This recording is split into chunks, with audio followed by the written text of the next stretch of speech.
बातें सुनो। जीवन चौधरी की इज्जत पे हाथ डाला तुमने। छोड़ पापा छोड़ दीजिए।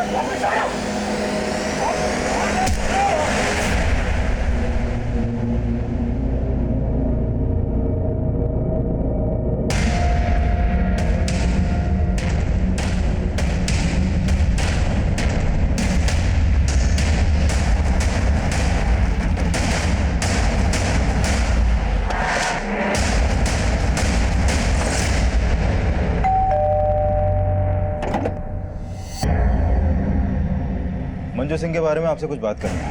कहाँ है मंजू? सर मंजू यहाँ नहीं रहती। तो फिर कहाँ रहती? और आप क्या लगते हैं मंजू के? हम मंजू के माँ बाप हैं, लेकिन आप मंजू के बारे में पूछना क्या है?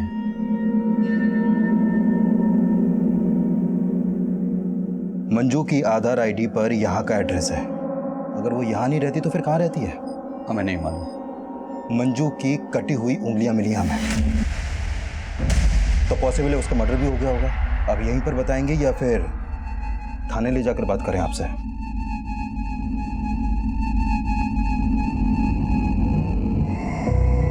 सर हम कुछ छिपा नहीं रहे। 2 साल से मैंने मंजू को नहीं देखा। तो फिर 2 साल से थी कहाँ वो? मंजू पानीपत के कॉलेज में पढ़ती थी। पानीपत के एक लड़के से उसकी दोस्ती हो गई। मने ये सब पसंद ना था साहब। आज से तेरा कॉलेज जाना बंद। आज के बाद दोबारा उस लड़के से मिलने की कोशिश की ना तो अच्छा ना होगा।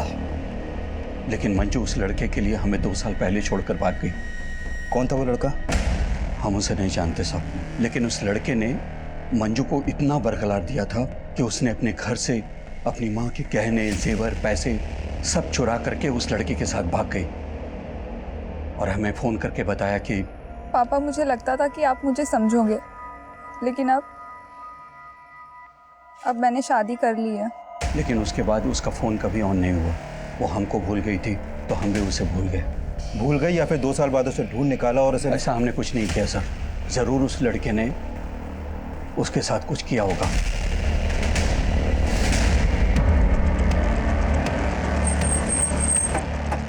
मंजू के माँ बाप का बयान क्रॉस वेरीफाई करो। हो सकता है वो झूठ बोले या कोई कहानी बना रहे हो। राइट सर, लेकिन मंजू के फादर ने मंजू का जो नंबर दिया था वो अब भी बंद है। उस नंबर के कॉल रिकॉर्ड्स निकलो।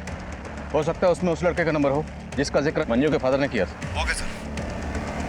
सब मर्डर बहुत ही ब्रूटली किया गया है। लाश के टुकड़े करके यहाँ पे डंप कर दिया गया।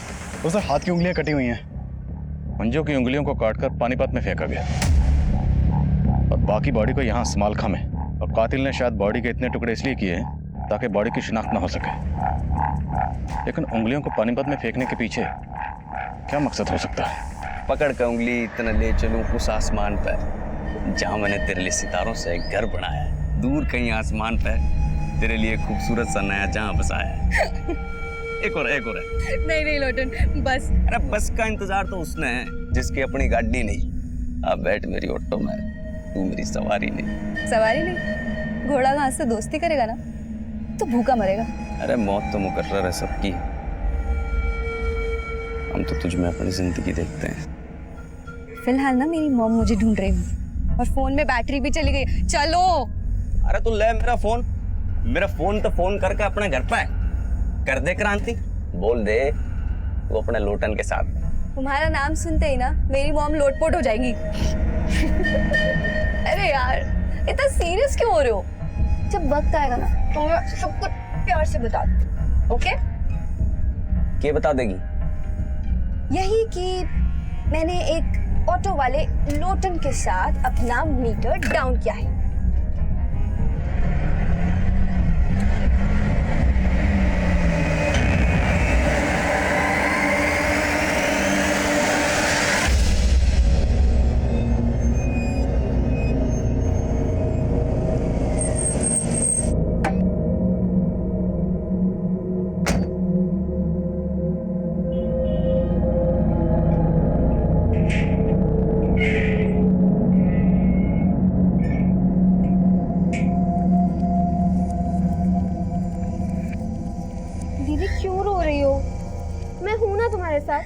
ठीक हो जाएगा। ज्यादा अंगरक्षक बनने की कोशिश ना कर और तू ये रोना धोना बंद कर ले।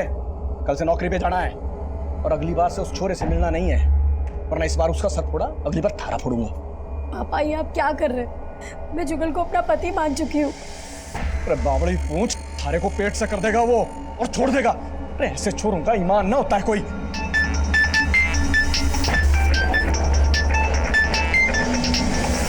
ना काट क्यों दिया? तने भी कोई पति बना रखा है क्या? ना बोल। आप मेरे और दीदी के साथ ऐसे पेश मत आया करो, वरना आदिल अंकल को बोल के आपको अंदर करवा देंगे।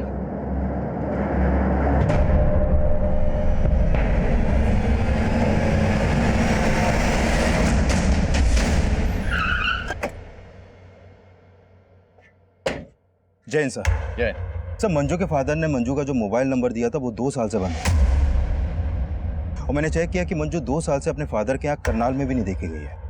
तो 2 साल से मंजू कहाँ थी? सर, मैंने मंजू के 2 साल पुराने कॉल रिकॉर्ड चेक किए। 2 साल पहले तक मंजू एक राजवीर सोलंकी नाम के लड़के को काफी कॉल करती थी। ये राजवीर पानीपत में मंजू के साथ उसी के कॉलेज में पढ़ता था। कॉलेज का कुश्ती पहलवान था सर वो। 121, 122, दबा के कर बेटा, दबा के पेल। 123, 124। बस बापू, तेल निकल गया। अरे तेरा तेल ना आशिकी ने निकाला बेटा। मैं तुझे नेशनल चैंपियन बनाना चाह रहा था, लेकिन तू औरतों के हुस्न का चैंपियन बन बैठा। चल कर। बापू और कितना खसेगा? गलती हो गई, माफ कर देना। अरे चल, बहाने मत बना। 127, 128। सुनिए जी, वो पुलिस आई है। क्या? राजवीर के लिए पूछ रहे हैं।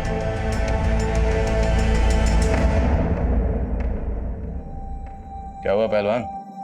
मुंह में दही क्यों जम गई? मंजू का नाम सुनते ही चुप क्यों हो गए? मैं किसी मंजू को नहीं जानता जी। अच्छा, ये है मंजू जो तुम्हारे साथ कॉलेज में पढ़ती थी। अब याद आया? यो मंजू जी? हाँ जी, याद आ गया। यो जी मेरे साथ कॉलेज में पढ़ा कर रही थी, मेरी दोस्त थी। जनाब, बात क्या होगी? हमें मंजू की लाश मिली। अब नाटक बंद कर, ये बोल के मंजू के साथ तुम्हारा क्या रिश्ता था? जनाब, मेरी दोस्त थी। 2 साल से तो देखा भी नहीं मैंने जी उसे। मंजू के फादर का कहना है कि 2 साल पहले उसने किसी लड़के के साथ भागकर शादी की थी, और तेरे कॉलेज के दोस्तों का कहना है कि तेरे से अच्छा मंजू का और कोई दोस्त नहीं था, है ना? साहब, आप कहना क्या चाहते हो? साफ साफ बोल दो ना। सोलंकी जी, साफ साफ ही बोल रहा हूँ। हमें शक है कि आपके लड़के ने 2 साल पहले मंजू नाम की लड़की से भागकर शादी की थी। लगता है किसी ने आपके कान भरे। साहब, हमारा बेटा कुंवारा है। तो ये आपके बेटे से पूछ लेते। तो मंजू के सबसे अच्छे दोस्त थे, तो तुम्हें तो पता ही होगा कि 2 साल पहले मंजू ने किस लड़के के साथ भागकर शादी की थी। जनाब, मालूम नहीं। मैं तो बोल रहा हूँ ना जी, मैंने 2 साल से मंजू को देखा भी नहीं है। सब पक्का ये बाप बेटे हमसे कुछ छिपा रहे हैं। मंजू की तस्वीर पड़ोसियों को दिखाओ। पता करो क्या पिछले 2 साल में किसने मंजू को यहाँ पर देखा था, और ये भी पता करो कि मंजू की जिंदगी में राजवीर के अलावा कोई और भी था। Okay sir.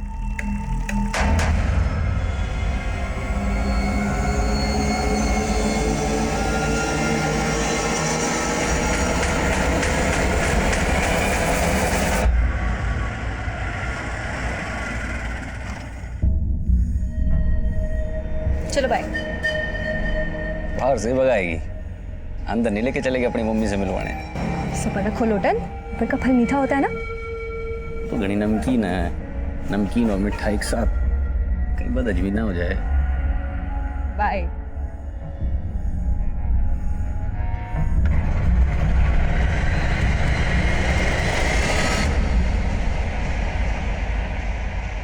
हेलो।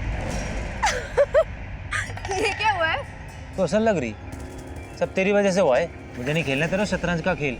प्यार करूँ तुझसे और इश्क लड़ाऊं तेरी बहन से। बंद करियो नाटक। खत्म ही करना था तो क्यों सोया मेरी बहन के साथ? तेरी बहन बैग गई थी, और इससे पहले मैं बैग जाता ना, तेरे पापा आ गए थे। और अपनी फैमिली को तू जेलस करने के लिए ना अपनी बहन की भावनाओं से खेल रही है। प्यार करने लगे सच में मुझसे वो। अरे तो तू भी करना, क्या प्रॉब्लम है? वैसे भी रिंकी दीदी तुझे बहुत खुश रखेगी। ये? मैं तुझसे प्यार करता हूँ। किसका फोन है? छोड़ तू। मुझे तेरे इरादे ठीक नहीं लग रहे। ये खिचड़ी पकड़ी? खिचड़ी ना टंगड़ी कबाब। तू टेंशन ना ले, तेरे जायके का पूरा ख्याल रखूंगी मैं, ठीक है?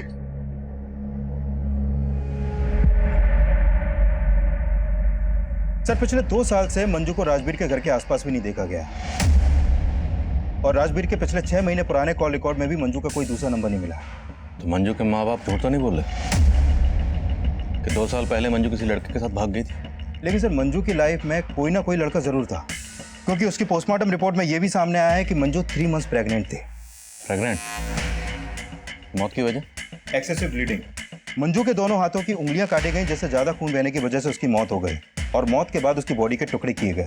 और हाँ सर, मंजू के सर पर एक चोट का निशान भी है और उसकी मौत 16 अप्रैल की रात को हुई थी। हमें मंजू की लाश 17 अप्रैल को मिली। प्रेग्नेंट। पति कौन है उसका? सर फिलहाल मुझे राजवीर के अलावा कोई नहीं दिख रहा। एक काम करें सर, उसका डीएनए मंजू के बच्चे के डीएनए से मैच करवा के देखें। चौधरी, डीएनए रिपोर्ट आने में बहुत वक्त लग जाएगा और हमारे पास वक्त है नहीं। मंजू के पेरेंट्स का कहना है कि 2 साल पहले मंजू घर छोड़कर भाग गई थी, तो हमें पता करना है कि 2 साल तक मंजू कहाँ थी और किसके साथ थी। एक काम करो, पानीपत में जितने भी मैटरनिटी हॉस्पिटल हैं सब जगह जाओ। मंजू प्रेग्नेंट थी तो किसी न किसी हॉस्पिटल में जरूर जाती होगी। हो सकता है वहां से हमें उसकी पति की कोई लीड मिले। Okay sir.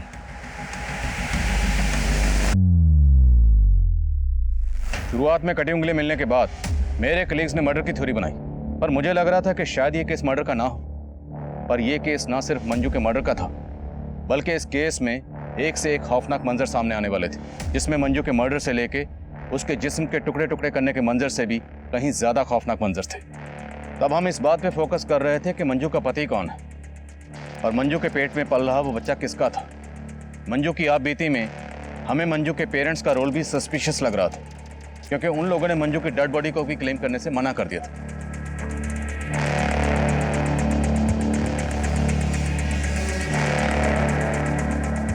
मंजू का मर्डर इतना ब्रूटल था कि मीडिया ने शुरुआत से ही हम पर प्रेशर सिचुएशन क्रिएट कर दी।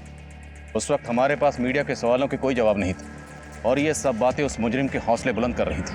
एक गर्भवती महिला की हत्या करके उसके टुकड़े टुकड़े करके शहर में फेंक दिया जाता है और पुलिस उस किलर के खिलाफ कोई भी सबूत नहीं जुटा पाती है। क्या ये पुलिस की नाकामी है या फिर उस अपराधी की जीत पुलिस को गुमराह करने में सफल होता नजर आ रहा है? क्या पुलिस मंजू के उस कातिल तक पहुंच पाएगी या नहीं?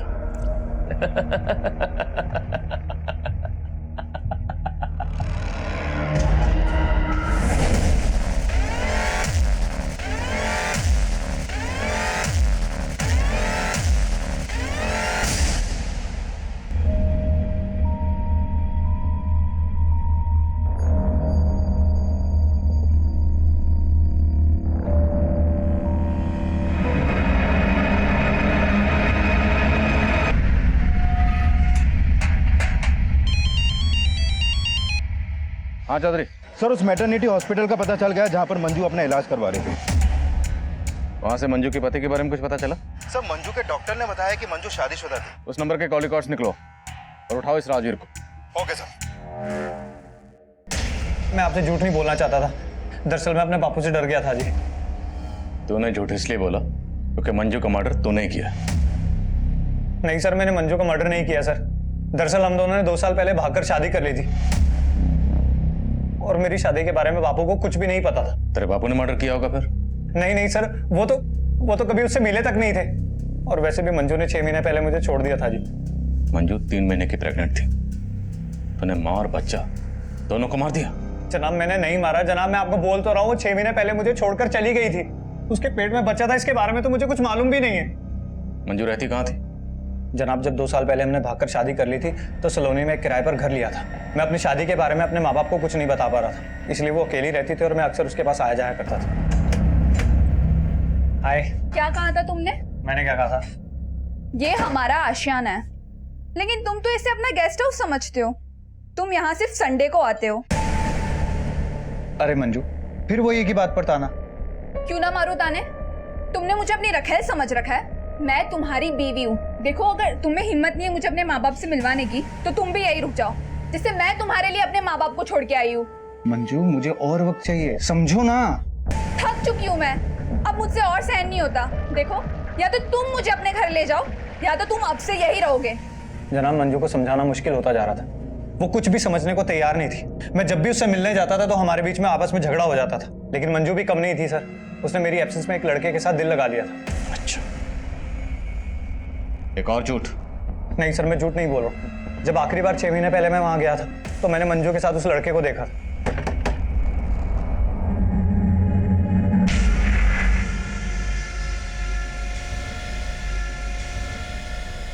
मंजू कौन था ये लड़का? यहाँ क्या कर रहा था? दरवाजा खोलने में इतना टाइम क्यों लगाया? ये बोल के तुम कहना क्या चाहते हो? जनाब, उस दिन बात इतनी बिगड़ गई थी कि हमने आपस में बात करनी बंद कर दी थी और उसके बाद मैंने आना जाना भी वहां बंद कर दिया था। लेकिन हो ना हो सर, उस लड़के के साथ उसका कोई ना कोई तो चक्कर था ही, और वो बच्चा पक्का उसी का ही है। मेरा बच्चा नहीं है सर वो। कौन था वो लड़का? सर उस लड़के को मैं जानता नहीं, उसे पहली और आखिरी बार मैंने वहीं पर देखा था, लेकिन सर वो बच्चा मेरा नहीं था सर। तो बच्चा तेरा है या नहीं, ये मंजू की डीएनए रिपोर्ट से पता चल जाएगा। मंजू और राजवीर सलोनी में जिस घर में रहते थे उस घर पर जाओ। हो सकता है मंजू का मर्डर वहीं हुआ और बाद में बॉडी को डंप किया गया। Okay sir. Sir Panipat Karnal के बीच एक औरत की लाश मिली है, उसकी उंगलियां भी कटी हुई हैं।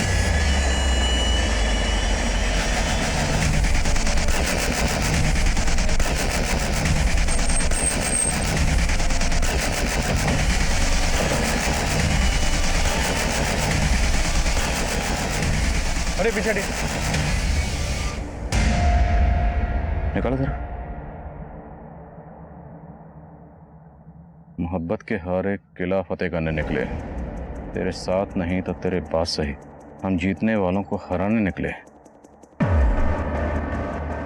आखिर ये शायरो शायरी करके और ये उंगलियां काट के कातिल साबित क्या करना चाहता है? सर मंजू की लाश को टुकड़े टुकड़े करके डंप किया गया और इसकी सिर्फ उंगलियां काटी गई हैं। काफी हद तक मर्डर का मॉडस ऑपरेंडी सेम है। बॉडी की शिनाख्त करवा, हो सकता है इसका मंजू या उसके जान पहचान वालों से किसी को ताल्लुक हो। सर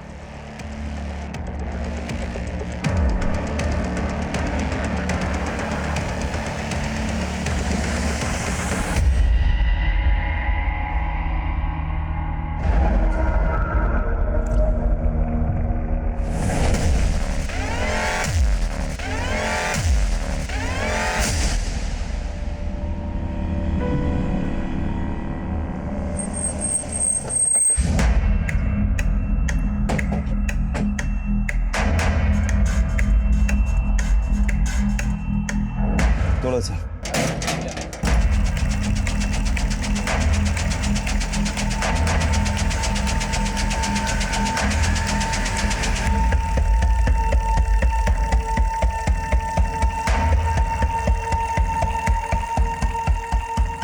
सर मंजू के सलोनी वाले घर में ऐसे कोई साइन नहीं मिले जैसे लगे कि मर्डर यहाँ पर हुआ हो। करनाल और पानीपत के बीच हमें जिस औरत की लाश मिली है उस औरत की भी उंगलियां काटी गई। मैं तुम्हें उसकी तस्वीर भेज रहा हूँ, जरा पता करो क्या उस औरत का मंजू के घर पर आना जाना था? Okay sir. नहीं जनाब, मैं इस औरत को नहीं जानता और मुझे मालूम नहीं कि मंजू इस औरत को जानती होगी कि नहीं। इस औरत को मंजू के घर में कभी आते जाते तो नहीं देखा है।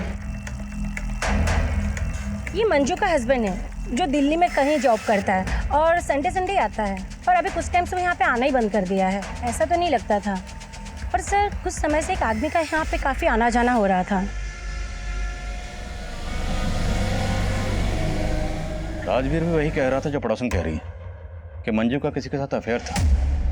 पड़ोसन और राजवीर से उस लड़के का स्केच बनवाओ और मंजू के करंट नंबर के कॉल रिकॉर्ड्स निकलो। हो सकता है उस लड़के के बारे में कुछ पता चले और इस औरत की पहचान पता करो, क्योंकि हो सकता है मंजू और इस औरत दोनों का कातिल एक ही हो। सर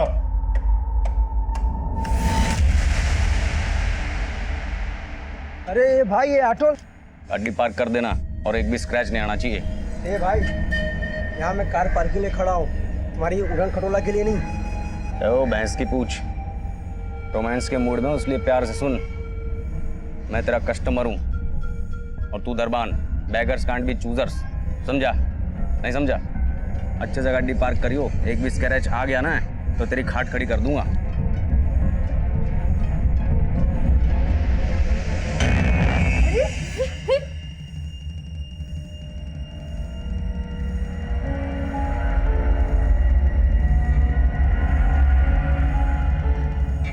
बेटा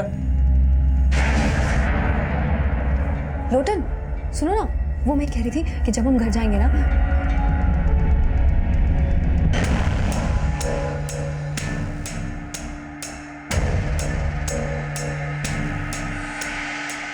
Excuse me, ma'am. What can I bring for you? 1 paneer chili and guava meri. And for you, sir? I mean, आप क्या लेंगे? I would like to have a crisp thin roll stuffed with mashed potatoes and peas, with a pinch of salt and turmeric, and yeah, garnish with curry leaves and serve it with a red lentil soup and a white sauce made of coconut. Please make it fast. Excuse me sir, क्या है ये? Red dosa ले आ। Okay sir, Rajveer और मंजू के पड़ोसन ने जो sketches बनवाए हैं वो दोनों स्केचेस एक ही आदमी के हैं। पता लगाओ कौन है ये। सर।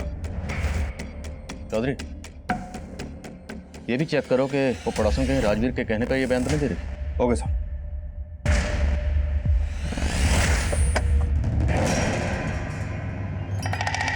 बाय।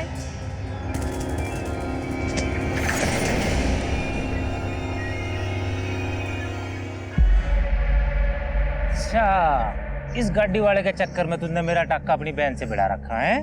अरे नहीं यार, कजिन है मेरा, यहाँ तक आ रहा था तो ड्रॉप कर दिया। बस अब मैं तेरे चक्कर में नहीं आने वाला। बता तेरी बहन क्या बोली कि मुझे सच में भगा के ले जा। अरे वाह, ये तो बहुत अच्छी बात है यार। प्रॉब्लम क्या है? ऐश करना। बहुत हुआ तेरा मजाक। तेरी बहन को ना मैं सच सच बता दूंगा कि मैं उससे नहीं तेरे से प्यार करता हूँ। प्यार प्यार प्यार यार, इंसानियत नाम की भी कोई चीज होती है। तो ये दिल विल का चक्कर छोड़ और मेरी बात मान।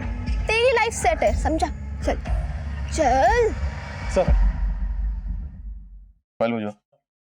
एक रोजी नाम की लड़की की मिसिंग कंप्लेंट दर्ज हुई थी संगमनगर थाने में। ये कंप्लेंट रोजी की मां ने दर्ज करवाई थी। सर, रोजी की फोटो सौरभ की फोटो से मैच करती है, जिसकी हमें उंगली कटी लाश मिली थी।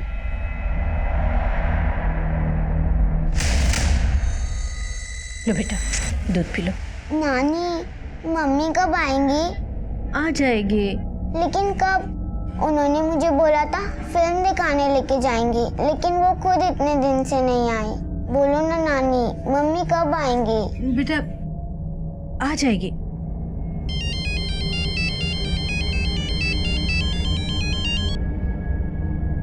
हेलो,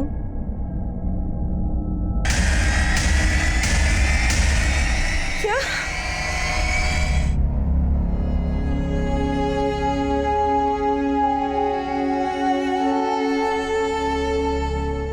सर, रोजी कॉल सेंटर में काम करती थी। 2 दिन पहले मैंने उसे आखिरी बार देखा था, तब वो कॉल सेंटर जाने के लिए घर से बाहर निकल रही थी। अच्छा माम, मैं चलती हूँ। बाय बच्चा। मम्मा, मैंने आपको बोला था ना मुझे कार्टून फिल्म देखने जाना है सिनेमा में। हाँ बेटा, चलेंगे पक्का। लेकिन कब मम्मा? बेटा नेक्स्ट संडे। अभी मुझे ऑफिस के लिए लेट हो रहा है और मेरे पीछे से नानी को परेशान मत करना। मेरा अच्छा बच्चा है ना। बाय। बाय माँ। सर, उसके बाद रोजी का कुछ पता नहीं चला। अगली सुबह वो कॉल सेंटर से वापस ही नहीं आई, ना ही उसका फोन लग रहा था। लेकिन आपने संतनगर पुलिस स्टेशन को ये नहीं बताया कि रोजी कौन से कॉल सेंटर में काम करती थी? रोजी कहाँ काम करती थी उसने मुझे कभी नहीं बताया। आपकी बेटी कहाँ काम करती थी ये आपको नहीं पता? और आपने कभी पूछा भी नहीं उससे? सर, मैंने कई दफा उससे कहा था कि अपने कॉल सेंटर का पता घर में छोड़ दे। आपने बताया कि रोजी की बेटी है, उसका पति कहाँ? रोजी की अपने पति से नहीं बनती थी, इसलिए 3 साल पहले वो अपने पति से अलग हो गई थी। कहाँ रहता है वो जींद रोड पे रहता था और रोजी से अलग होने के बाद वो कहीं शिफ्ट हो गया था। कहाँ शिफ्ट हो गए? सर, वो मुझे नहीं पता। मैडम, आपको आपके दामाद का नाम तो पता होगा। उसका सुनील नाम है। किसी पे शक आपको? कौन आपकी बेटी के साथ ऐसा कर सकता है?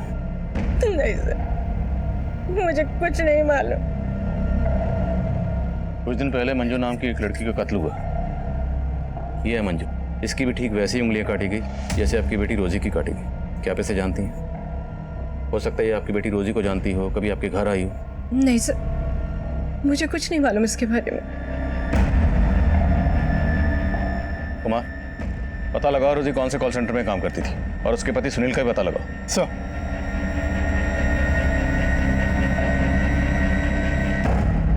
पुलिस ने उस दूसरी औरत की पहचान कर ली है जिसकी हाल ही में उंगली कटी हुई लाश मिली थी। लेकिन मंजू मर्डर केस की तरह ही पुलिस रोजी के इस मर्डर केस में फिलहाल कोई भी पुख्ता सबूत नहीं इकट्ठा कर पाई है और नाकामयाब नजर आ रही है।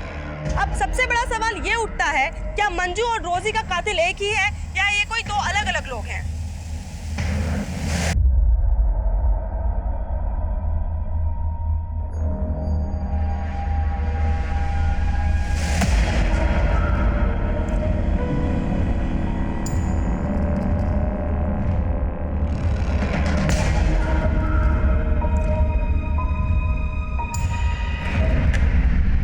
सर कमें मंजू के नए नंबर के कॉल रिकॉर्ड में एक नंबर मिला है जिसका फोटो उन स्केचेस से मैच करता है जो राजवीर और मंजू के पड़ोसन ने बनवाए थे। इसका नाम महेश सिंह है सर। इसका मोबाइल नंबर करनाल के एड्रेस पर रजिस्टर्ड है। करनाल? मंजू भी करनाल की रहने वाली थी? हाँ सर, और ये भी पता चला है कि ये महेश मंजू का कजन है। ये मंजू के कोई दूर के ताऊ का बेटा है। लेकिन मंजू के माँ बाप का कहना है कि वो बिल्कुल नहीं जानते थे कि 2 साल तक मंजू कहाँ रह रही थी। तो फिर ये मंजू का कजन ये मंजू से मिलने क्यों जाता था? और इसे कैसे पता कि मंजू कहाँ रहती थी? सर मैं हमेशा मंजू का सपोर्ट करता था सर। मानता हूँ चाचा जी उनकी शादी के खिलाफ थे, लेकिन राजवीर के साथ घर से भाग जाने के बाद से मैं लगातार मंजू के टच में था। लेकिन राजवीर का कहना है कि उसने तो मंजू को 6 महीने पहले ही छोड़ दिया था। सर राजवीर ने मंजू की जिंदगी बर्बाद करके रखी थी, बल्कि मंजू तो उसके खिलाफ कानूनी मदद भी लेना चाहती थी। चीट किया था सर उसने मंजू को। उसकी वजह से उसने अपना घर परिवार छोड़ा, अपने पेरेंट्स से अपना रिश्ता खत्म किया, और बदले में उसे क्या मिला? सिर्फ दुख। कहीं तुमने भी बदला तो नहीं लिया? मंजू के माँ बाप के कहने पर तुमने मंजू को... कैसी बातें करें सर आप? मंजू के पेरेंट्स को तो पता तक नहीं है कि मैं मंजू के टच में था। लेकिन मंजू का मर्डर हो गया, फिर भी तुम हमारे पास नहीं है। सर क्योंकि मैं दिल्ली गया हुआ था किसी काम से, और मैंने सोचा भी नहीं था कि मंजू के साथ इतना बुरा हो सकता है।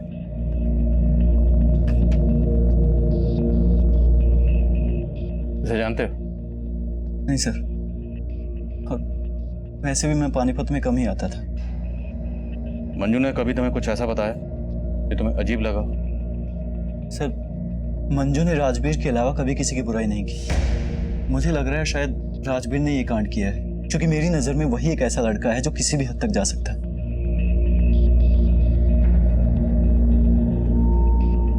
सर राजवीर और मंजू के पड़ोसन को लग रहा था कि ये महेश मंजू का लवर है, लेकिन ये तो मंजू का कजन निकला।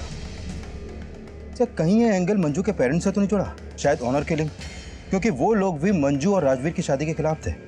अगर एंगल वाकई ऑनर किलिंग का है तो फिर राजवीर का बाप भी हमारा स्ट्रॉन्ग सस्पेक्ट है। एक काम करो, इन सब के डीएनए मंजू के बच्चे के डीएनए से मैच करो। हम किसी का भरोसा नहीं कर सकते। Right sir.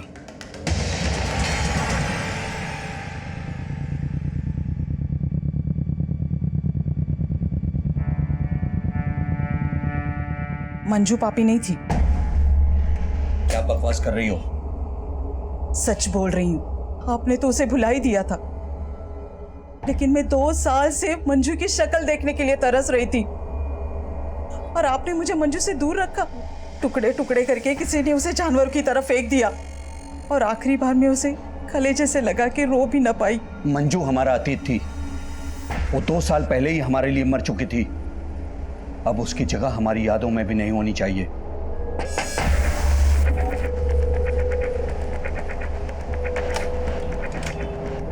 सिंह साहब, आपको हमारे साथ चलना है। चलना होगा? आपका डीएनए टेस्ट करवाना है।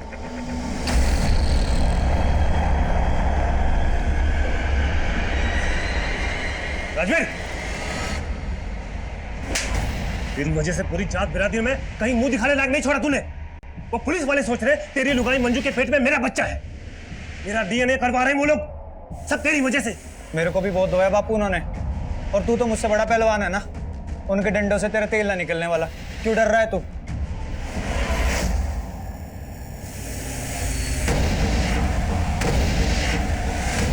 जब मियाँ बीवी राजी तो क्या करेगा काजी? दीदी मैं बोल रही हूँ, मान लो मेरी बात। भूल जाओ मम्मी पापा क्या कहेंगे और भाग जाओ जगल जीजा जी के साथ। बाकी की सारी सेटिंग मैं कर दूंगी पक्का, ठीक है? ए छोरी, क्या सिखा रही है अपनी बहन को? अजी सुनते हो? जल्दी आओ। क्या सिखा रही है? हाँ बोल, क्या सिखा रही है? देखो क्या, क्यों चिल्ला रही हो? ये दोनों बहनें मिलकर क्या प्लान बना रही है? ये उस लड़के को जीजा जी बोल रही है और इसे बोल रही है उसके साथ भाग जा। मैं ऐसे कैसे भाग जाएगी? मैं क्या बावली पूंछूं?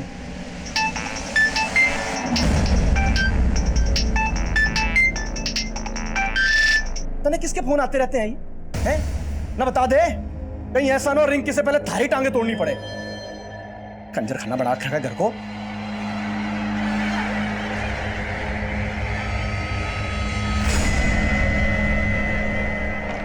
सर, सर रोजी के कॉल रिकॉर्ड में मंजू या मंजू से जुड़े किसी भी इंसान का नंबर नहीं मिला। रोजी के बैकग्राउंड में कोई लवर? फिलहाल तो ऐसा कुछ सामने नहीं आया। सर रोजी के कॉल रिकॉर्ड में किसी कॉल सेंटर का नंबर भी नहीं मिला। पर रोजी की माँ का कहना है कि रोजी कॉल सेंटर में काम करती थी। सर मैंने रोजी की कॉल रिकॉर्ड अच्छे से स्टडी की है। अक्सर रात के वक्त रोजी का फोन रेड लाइट एरिया में एक्टिव रहता था। Red light area? तो मतलब रोजी,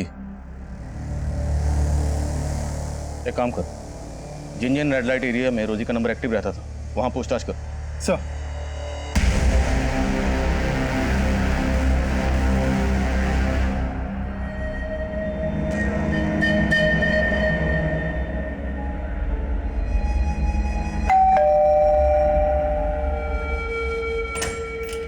मम्मी, ये मेरा दोस्त लोटन। नमस्ते। Lotan, strange name. जी, यो नाम मेरी मम्मी ने दिया है जी। अच्छा, प्लीज कम, हैव सीट। तो लोटन, तुम काम क्या करते हो? ऑटो है जी मेरा। Auto driver? नहीं जी, मतलब ऑटो मेरा खुद का है, मैं ओनर हूँ उसका, और अपनी मर्जी का भी। मम्मी, आपको पता है मैं ना लोटन के ऑटो में ही रोज कॉलेज जाती हूँ और पता नहीं टाइम कैसे बीत जाता है, पता ही नहीं चलता। आपको पता ही है ना, बातें ऐसी करता है कि कोई भी इंसान ना हंस के लोटपोट हो जाए। शैली, तुम इस ऑटो वाले को यहाँ मुझसे मिलवाने लाई हो? तेरा दिमाग तो ठीक है? इसमें प्रॉब्लम क्या है? प्रॉब्लम है, you don't know these illiterate people. Auntie, I'm definitely an auto driver, but I've planned everything. I've planned my future, and trust me, it's bright. I'll soon begin my own startup. जैसे cab services होती हैं, वैसे auto services. I've planned everything. मेरी सारी plannings में अच्छी तरह समझ गई। अब निकल यहाँ से, और दोबारा मेरी बेटी से मिलने की कोशिश की ना तो अच्छा नहीं होगा। फ्रॉड। बेबी, लोटन, एक सेकंड बात सुनो, हम बैठ के। Cool babes. कोई बात नहीं, तेरी मम्मी को मैं पसंद नहीं आया। मैं चाहता हूँ तेरी गली से तेरा नाम लेकर, और ये मोहब्बत है जो ना कभी मिटी थी और ना मिटेगी। शैली, तुझे इस ऑटो ड्राइवर के अलावा कोई लड़का पसंद नहीं आया? मॉम, मैं लोटन से प्यार करती हूँ। सर, ये कुलचे वाला है, ये बोल रहा है रोजी को जानते हैं। क्या जानते हो तुम रोजी के बारे में? साहब वो रोजी धंधा करती थी साहब, और वो और एक लड़का अक्सर मेरे यहाँ से छोले कुलचे खाते थे। कौन लड़का? और ये रोजी का क्या लगता है? दल्ला था साहब उसका, वो सोनू नाम था उसका। सोनू? कहाँ मिलेगा सोनू? ये जो रोजी का मर्डर हुआ है ना जब से साहब, वो यहाँ दिखा ही नहीं। फिर कहाँ रहता है वो मुझे नहीं मालूम है। ये मेरे मोबाइल में साहब उसकी एक फ़ोटो थी, ये है साहब।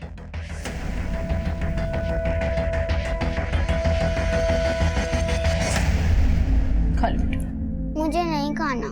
थोड़ा सा खा लो। नहीं, जब तक मम्मी नहीं आएगी मैं कुछ नहीं खाऊंगी।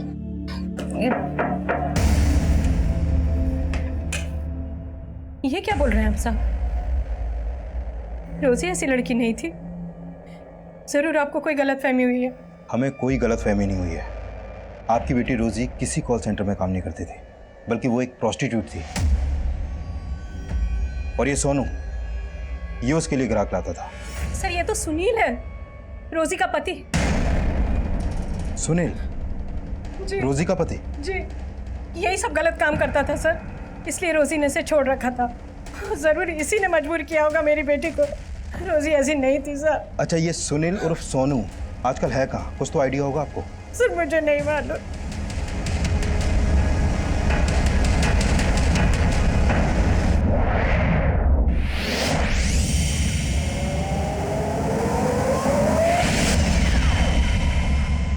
साहब, उस रोजी को ना ये धंधा अच्छा नहीं लगता था। तो क्या सोनू उससे जबरदस्ती काम करवा रहा था? वो तो अपनी बेटी को बढ़ाने के लिए, उसको पालने के लिए सब करती थी। सब वो हमारे साथ ना बहुत टाइम से धंधे पे थी। सब वो तो उसके लिए और हमारे लिए ग्राहक लेके आता था। ये सोनू मिलेगा कहाँ, तुम्हें मालूम है? उसका फ़ोन तो कई दिन से लग नहीं रहा है, लेकिन हाँ, उसका एक दोस्त है जाकिर, उसके घर पे उसका आना जाना था। जाके उससे बात करो। कहाँ रहता है जाकिर?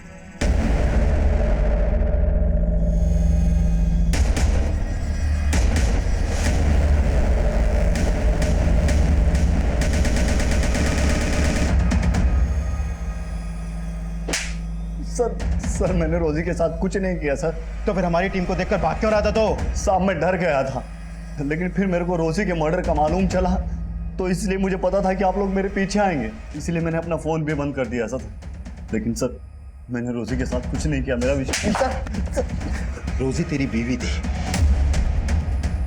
और तूने उसे मजबूर किया था इस धंधे में उतरने के लिए, है ना? नहीं साहब, रोजी जब तक मेरे साथ रहती थी तब तक मैंने उससे कोई धंधा वंदा नहीं करवाया था, लेकिन जब रोजी को पता चला कि मैं दल्लागिरी ये सब करता हूँ तो मुझे छोड़कर चली गई थी। लेकिन उसको कुछ दिन बाद आटे दाल का भाव पता चल गया था। और सर रोजी ये सब अपनी मर्जी से करती थी, मैंने रोजी के साथ कुछ नहीं किया। हाँ जरूर उसके कस्टमर ने रोजी के साथ कुछ किया होगा। कौन कस्टमर? सर कुछ रोज पहले एक टैक्सी वाला आइटम ढूंढते हुए हमारे एरिया में आया था, उसने ही रोजी के साथ कुछ किया होगा। मैंने रोजी को आखिरी बार उसी के साथ देखा था सर। उसके बाद रोजी लौटकर वापस नहीं आई, फिर मालूम चला कि रोजी की लाश मिली। कौन था वो टैक्सी वाला? ये तो मुझे मालूम नहीं है, पहले कभी मैंने देखा नहीं था।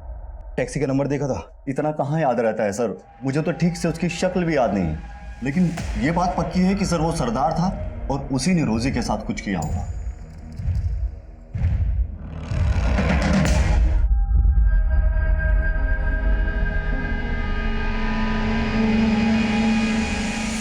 सर सोनू ने जिस एरिया में उस टैक्सी वाले को देखा था वहां पर कोई सीसीटीवी है ही नहीं।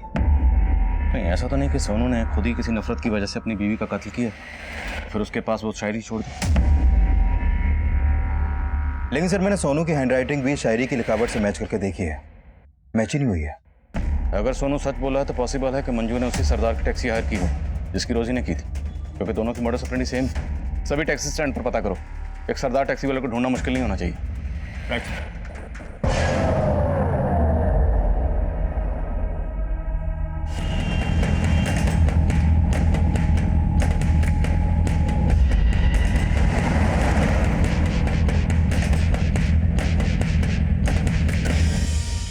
सर मैंने पानीपत और आसपास के एरिया के लगभग सभी टैक्सी स्टैंड्स में चेक किए, लेकिन ऐसा कोई भी सरदार नहीं मिला जिसकी एक्टिविटी सस्पिशियस हो और वो टैक्सी चलाता हो। पॉसिबल है कि वो टैक्सी वाला सरदार हो ही, बल्कि किसी ने सरदार के गेटअप में पहले मंजू का और बाद में रोजी का मर्डर किया। सर हमें कुछ पता चला रिंकी का? नहीं कुछ पता चला, उधर क्या सब जगह। कल 8 बजे। हाँ अरे चौधरी साहब कुछ परेशान लग रहा? नहीं आदिल साहब कुछ नहीं। पक्का ना? हाँ पहले कुछ बात हो तो बताइएगा।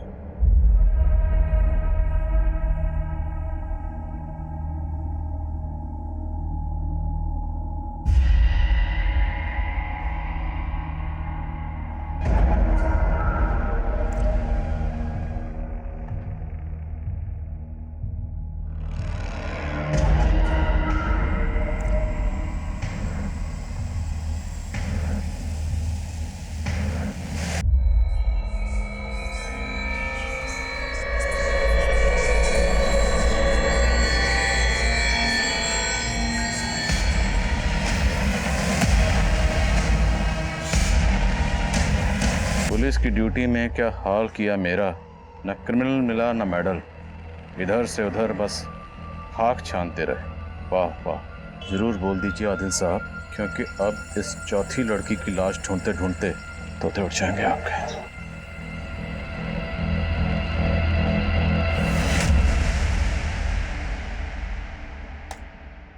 सर इस फुटेज में तो ये सरदार उस बॉक्स को रखता हुआ दिखाई दे रहा है, मतलब इसी सरदार ने वो कटी हुई उंगलियां आपके घर के गेट पे रखी। और सर रोजी के साथ जो टैक्सी ड्राइवर देखा गया था वो भी एक सरदार था। लेकिन चौधरी ये बंदा सरदार नहीं, नकली सरदार है, इसने भेष बदला हुआ है और ये जो भी है मुझे चैलेंज कर रहा है। हाँ कुमार। सर आपके नाम पे एक लेटर आया है और उसके ऊपर पोस्टमार्टम रिपोर्ट लिखा हुआ है।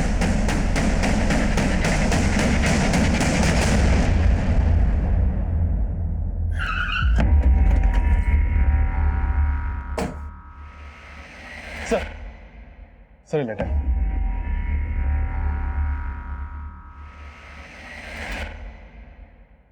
आदिल साहब ये उस चौथी लड़की की पोस्टमार्टम रिपोर्ट है जिसकी उंगलियां आपको आपके घर पे मिली होंगी। इस लड़की की मौत एक्सेसिव ब्लीडिंग की वजह से हुई। उसके बाद उसकी 10 की 10 उंगलियां काट दी गई। मौत 7 मई की रात को हुई और उसी रात आपके मोहल्ले की एक लड़की गायब हुई।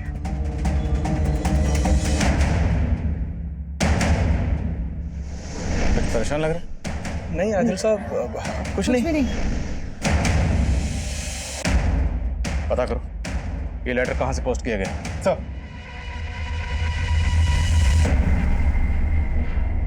सब जगह देख लिया, उसको है ही नहीं वो कहीं पे। समझ नहीं आ रहा कहाँ ढूंढे उसको जाके।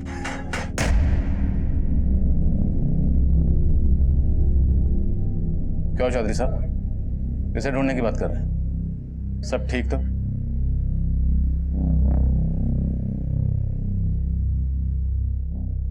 रिंकी कहाँ है? आदिल साहब, समझ में नहीं आ रहा किस मुंह से बोलो। बोलिए क्या बात? रिंकी एक लड़के के साथ भाग गई। किस लड़के के साथ? जुगल के साथ। एक नंबर का लफंगा है। अब ना उसका फोन मिल रहा है और ना ही रिंकी का। कहाँ रहता है जुगल?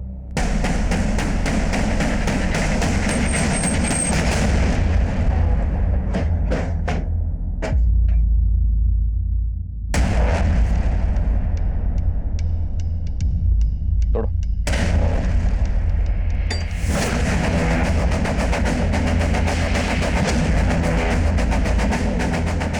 चेक करो सब जगह।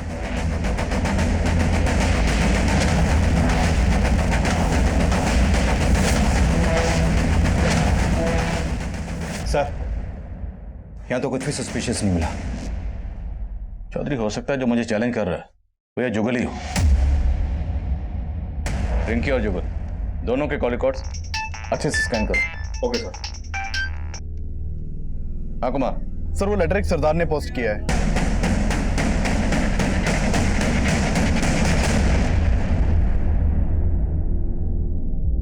ये जुगल या जुगल से कनेक्टेड कोई हो सकता है कि मेरे पड़ोस में रिंकी के अलावा और कोई मिसिंग नहीं है।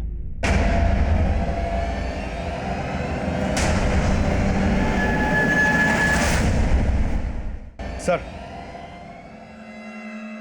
रिंकी का फोन पानीपत बस अड्डे के पास बंद हुआ था, लेकिन जुगल का फोन रिंकी का फोन बंद होने के 4 घंटे बाद उसके घर वाले एरिया में ही बंद हुआ था। जुगल के कॉल रिकॉर्ड्स में कुछ सस्पिशियस? सर, जुगल ने लास्ट कॉल एक सुबोध नाम के लड़के को किया था। ये उसका फोटो है सर। सर, मैंने इस सुबोध के भी कॉल रिकॉर्ड चेक किए हैं। सर, ये सुबोध रिंकी की छोटी बहन बानी को भी बहुत कॉल करता था। पूछताछ करो जरा सुबोध से। मैं बानी से मिलता हूँ। सर, जुगल से मेरा कोई लेना देना नहीं है। तो फिर जुगल ने तुझे फोन क्यों किया था?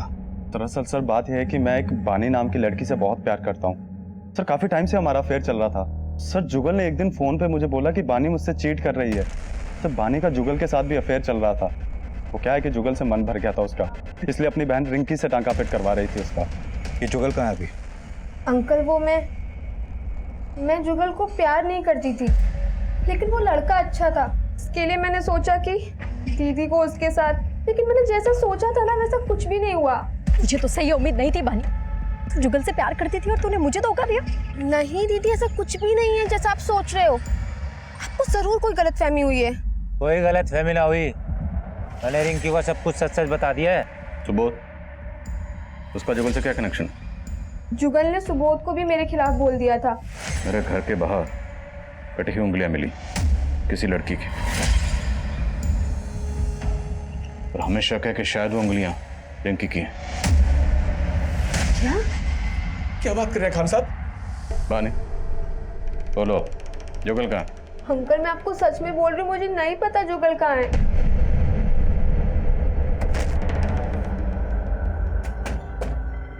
मुझे खत लिखने वाले का कहना है कि उसने मेरे पड़ोस की एक लड़की को मार डाला। हमें अभी तक किसी लड़की की लाश नहीं मिली। रिंकी गायब है जुगल के साथ। एक काम कर, बानी और सुबोध दोनों के फोन सर्विलेंस पे डाल। हाँ सर, एक औरत आई है अपनी बेटी की मिसिंग कंप्लेंट लिखवाने। सर, ये मेरी बेटी शैली है। कल रात से ये घर नहीं आई है और इसका फोन भी नहीं लग रहा है। सर, मैं बहुत परेशान हूँ। आप प्लीज इसे जल्दी ढूंढिए, कहीं इसके साथ कुछ गलत ना हो जाए। आपको किसी पे शक है? हाँ सर, एक लोटन नाम का ऑटो ड्राइवर। शैली तो नादान है। वो कह रही थी कि वो लोटन से प्यार करती है, लेकिन मुझे शक है कि शैली के गायब होने में उस लोटन का ही हाथ। कहाँ रहता है लोटन?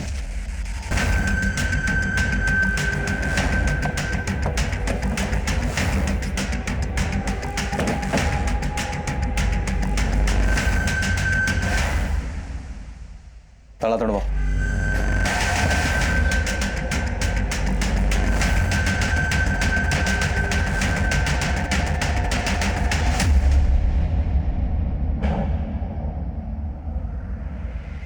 साहब ये देखिए।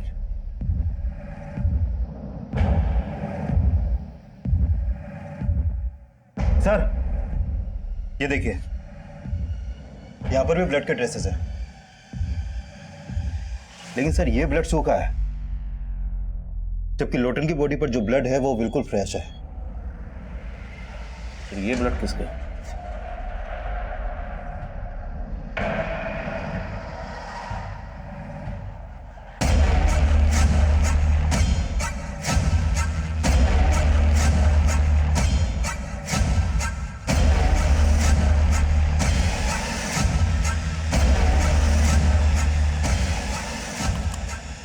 लोटन के पड़ोसी से पता करो इसका किस किस से मिलना जुलना था और कहाँ कहाँ आना जाना था। Okay sir. हाँ बोलो कुमार। सर जिस एरिया में रिंकी का फोन बंद हुआ था उस एरिया में रिंकी की लाश भी मिली है।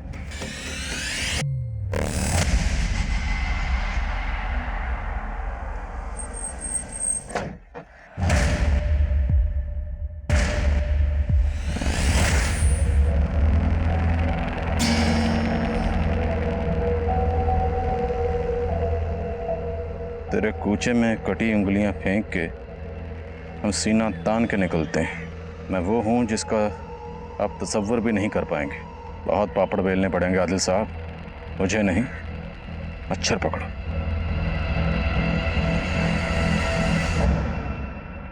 कुमार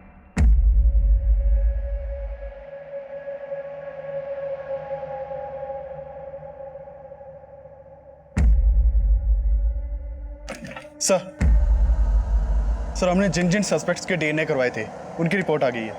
सर मंजू के बच्चे का डीएनए महेश के डीएनए से मैच करता है। हाँ सर, मैं मंजू का कज़न हूँ, लेकिन साथ ही साथ उसे पसंद भी करता था।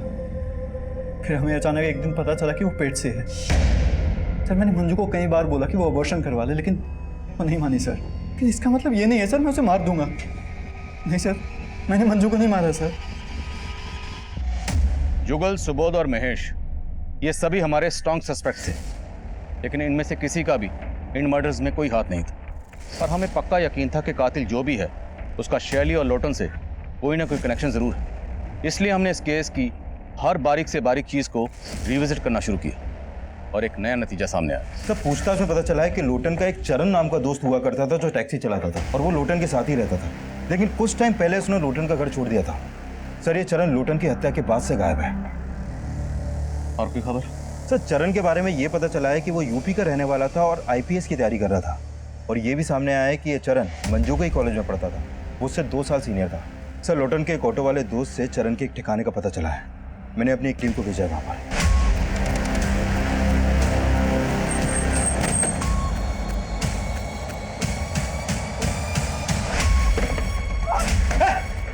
पकड़े से पकड़ो, लेके जाओ।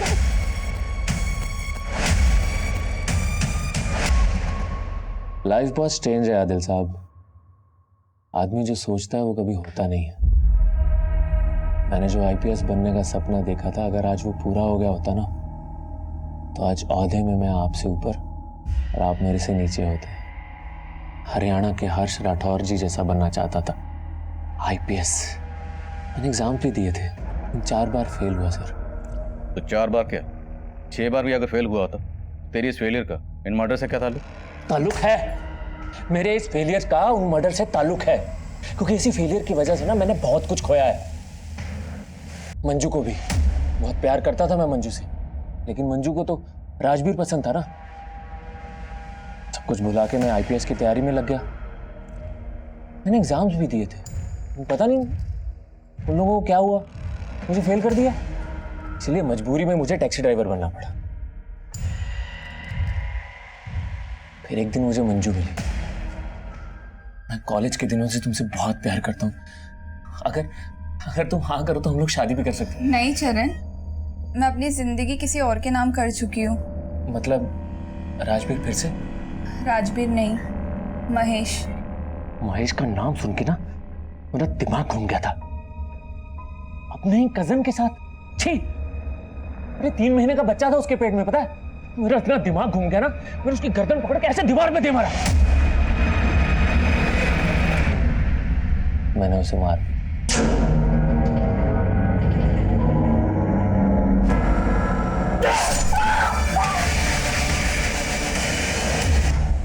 आप लोग मंजू को पहचान ना सको इसलिए मैंने उसकी बॉडी के टुकड़े टुकड़े करके जंगल में फेंक दिया। मुझे लगा जब तक आप लोग उसकी बॉडी की शिनाख्त करोगे गायब हो जाऊं, लेकिन आप लोग तो मेरे तक पहुंच ही नहीं पाए। सर, हंसी आती है मुझे आप लोगों पे। और गुस्सा भी। करप्शन से भरे सिस्टम की वजह से ना मैं आईपीएस नहीं बन पाया, इसीलिए अपनी काबिलियत साबित करने के लिए ना मैंने आप लोगों का इम्तिहान लेना शुरू किया। सबसे पहले मैंने उस धंधे वाली रोजी को मारा।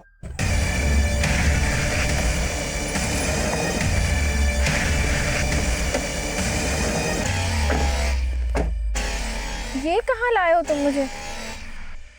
जो मारने के लिए। चल। ये क्या कर रहे हो? अरे चल। क्या कर रहे हो? तू लाश के पास गाजर खाकर क्यों फेंकता था? चैलेंज था सर। आप पुलिस वाले हैं तो थोड़ा चैलेंज तो बनता है ना, लेकिन आप तब भी नहीं पकड़ पाए। फिर मैंने आपको दूसरा चैलेंज दिया। रिंकी टैक्सी का वेट कर रही थी, मैंने उसे भी उठा लिया और ये क्या कर रहे हो?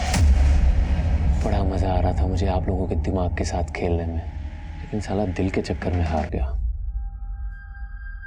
वो लोटन था ना, साला बार बार मुझे चिढ़ाता था शैली का नाम लेके। मैंने सोच लिया कि अगर मंजू नहीं मिली तो क्या हुआ, इसकी शैली को छीन लूंगा।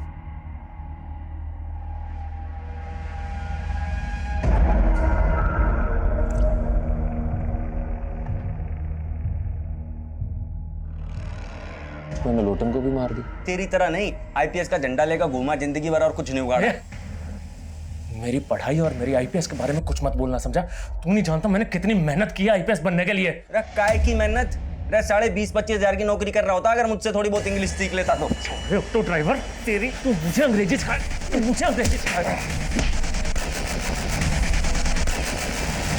लोटन को मारने के बाद मैंने शैली को भी उठा लिया। शैली बस मेरी होने ही वाली थी कि आप लोग आ गए और मुझे उठा के यहां ले आए। क्या बनना चाहता था? IPS, Indian police service. Police वाला बनना चाहता था, लेकिन इतना भी नहीं जानता कि कानून किस तरीके से काम करता। जानता तो ये जरूर पता होता कि मुजरिम कितना भी शातिर क्यों ना हो, एक ना एक दिन कानून के हत्थे जरूर चढ़ता है। चरण आज भी सलाखों के पीछे अपने गुनाहों के लिए सिर्फ सिस्टम को ही कसूरवार समझ रहा है, जबकि सच ये है कि इंसान अपनी हालत और हालात के लिए खुद भी जिम्मेदार होता है। किसी इंसान की कामयाबी का फैसला इस बात पे भी होता है कि उस इंसान ने अपनी गलतियों से क्या सीखा। ये केस मंजू के मर्डर से शुरू हुआ था। मंजू इस केस का एक ऐसा यादगार चेहरा था जिसकी जिंदगी में गुनाह हर मोड़ पर दस्तक दे रहा था। राजवीर को ठीक से समझे बिना मंजू ने अपने पेरेंट्स को छोड़ दिया, और राजवीर से धोखा खाने के बावजूद मंजू महेश की नीयत को नहीं समझ पाई, और चरण को अपना दोस्त मानकर उसने चरण के सामने अपने माजी के सारे पन्ने खोल दिए, जिसने चरण की नाकाम सोच में आग में घी डालने का काम किया। चरण ने अपने पागलपन में रोजी लोटन को सिर्फ इसलिए मार दिया क्योंकि वो मेरी काबिलियत का इम्तिहान लेना चाहता था। ऐसी सोच हमेशा इंसान की बर्बादी की वजह बनती है। कहते हैं जो इंसान अपनी हार कबूल करता है, अपनी गलतियों से सीखता है, कामयाबी एक ना एक दिन उसके कदम जरूर चूमती है। लेकिन जो इंसान अपनी हार कबूल नहीं करते, अपनी गलतियों से सीखते नहीं है, कहीं ना कहीं उनके कामयाबी होने की उम्मीद भी खत्म हो जाती है, और चरण इसकी जीतती जागती मिसाल है। अब मैं आदिल खान आपसे इजाजत लेता हूं। आपसे फिर मुलाकात होगी एक और नए केस के साथ। तब तक देखते रहिए क्राइम पेट्रोल 10 तक। मकसद बताना नहीं, बचाना है।